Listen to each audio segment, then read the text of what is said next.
여러분 안녕하십니까? 바디바이블 몸은 맞습니다. 굿셰퍼드 재단 이창호 장로입니다. 오늘 말씀은 누가복음 5장 19절입니다. 무리 때문에 메고 들어갈 길을 얻지 못한지라 지붕에 올라가 기와를 벗기고 병자를 침상째 무리 가운데로 예수 앞에 달아내리니. 오늘 나눌 말씀은 기필코는 길을 만드는 힘이다 입니다. 버클리 대학의 앨런 쉔펠트라는 교수가 수학에 대한 재미있는 결과를 내놨습니다. 저는 수학을 좋아해서 쉔펠트 교수가 내놓은 결과에 무척 흥미를 가지고 있습니다. 그 교수가 수학 잘하는 사람들을 연구하고 내놓은 결과는 수학 문제를 풀 때 필요한 건 수학적 재능보다 문제에 접근하는 태도이다, 이런 결론을 냈습니다. 쉔펠트 교수팀이 중학생, 고등학생들을 데리고서 수년 동안 연구하고 관찰을 했다는 건데요. 그래서 아이들한테 어려운 수학 문제를 내봤더니 대부분의 중학생 애들은 어떻게 대답을 했냐 하면서 몇 번 시도하다가는 그냥 포기해달라는 것입니다. 고등학생한테도 문제를 내보니까 기껏 풀다가 한 30초나 5분 정도를 시도하다가는 포기했다고 합니다. 그런데 그 학생들 중에 어떠한 아이들을 봤는데 이 아이들은 시간이 얼마가 걸리든 전혀 아랑곳하지 않고 계속 문제를 풀려고 시도하라는 것입니다. 1시간이고 2시간이고 혹은 하루건 이틀건 계속 시도하다가 스스로가 납득할 만한 결과가 나올 때까지 아주 집요하게 문제를 파고들더라는 것입니다. 그런데 결국 그 학생들이 수학에 뛰어난 능력을 보이더라는 겁니다. 우리나라에도 비슷한 실험이 있었습니다. 몰입이라는 그런 책의 저자 황노문 교수님도 같은 실험을 해봤는데요. 중학교 2학년 아이들한테 아직 배우지 않은 미분 문제를 내본 겁니다. 아직 배우지도 않은 문제를 내니까 대부분의 아이들은 당연히 풀지 못하고 포기하더라는 겁니다. 그런데 그 학생들 중에는 포기하지 않고 아주 집중하는 아이들이 있었는데 그 아이들 중에 빠르게는 2시간 30분 동안 그 문제를 풀어내더라는 겁니다. 또 어떤 학생은 3일을 걸려서 문제를 풀어가지고 오더라는 겁니다. 누가복음을 보면 중풍병 걸린 환자를 친구들이 지붕에서 내려오는 이야기가 나오죠. 친구 4명이 환자를 들고 예수님을 찾아와서 고쳐주는 그 이야기 속에 창의성에 관한 놀라운 통찰력이 담겨 있습니다. 우리가 한번 상상해 볼 필요가 있습니다. 만약에 우리가 들것에 친구를 싣고 예수님을 찾아갔다고 상상해 보겠습니다. 수많은 군중들이 예수님을 둘러싸고 있습니다. 예수님은 무리들 속에 가려져 보이지 않습니다. 무리들을 뚫고 들것을 든 채 예수님 계신 집안까지 들어갈 틈이 없습니다. 그 무리들 중에는 중풍병 환자보다도 더한 환자들도 있었을 것이고요. 또 그들도 예수님께 다가갈 기회를 엿보고 있었을 것이죠. 이쯤 되면 대부분의 사람들은 어떻게 반응할까요? 야, 이거 안 되겠어.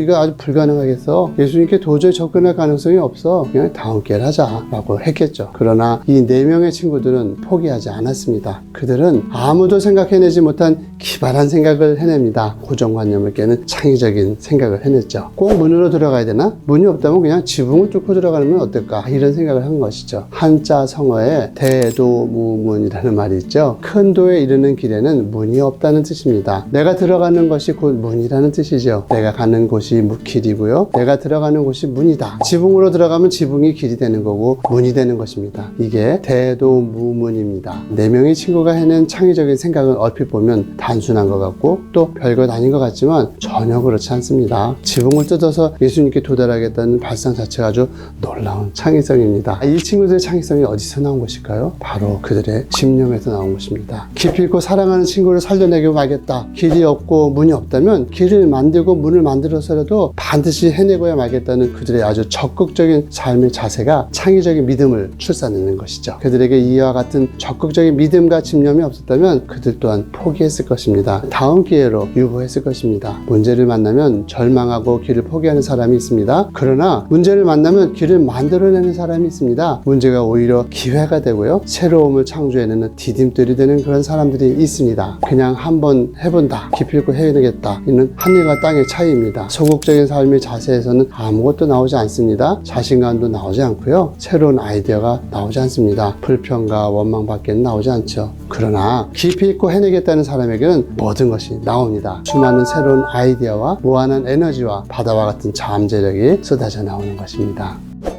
이상으로 선한 목자를 따르고 싶은 이창호 장로였습니다. 오늘 하루 그냥 사는 하루 되지 마시고요, 기필코 해내는 하루 되시기 바랍니다.